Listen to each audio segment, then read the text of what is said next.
Praise the lord. మీ అందరికీ నా వందనాలు తెలియజేస్తున్నాను.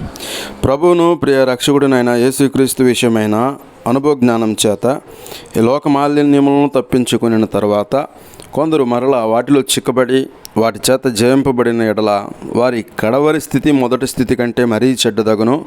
వారి నీతి మార్గమును అనుభవపూర్వకంగా తెలుసుకుని తమకు అప్పగింపబడిన పరిశుద్ధమైన ఆజ్ఞ నుండి తొలగిపోవుట కంటే ఆ మార్గము అనుభవపూర్వకంగా తెలియకయుండుటయే వారికి మేలు. కుక్క తన వాంతికి తిరిగినట్టును కడుగబడిన పంది బురదలో దొర్లుటకు మళ్ళినట్టును అను నిజమైన సామెత చొప్పున వీరికి సంభవించెను. దేవునికి స్తోత్రం. తెలియపరచబడినటువంటి లేఖనముల ప్రకారము ఎవరైతే దేవుని తెలుసుకొని మరలా బాహాటంగా వెనుక తిరిగి ఆయన సిలువ వేస్తారో అటువంటి వ్యక్తుల గురించి దేవుడు తెలియపరుస్తున్నాడు. దేవుని నుండి తొలగిపోవటం కంటే ఆయన ఎన్నడూ ఎరగపోవటమే మేలు నరునికి. దేవునికి స్తోత్రం.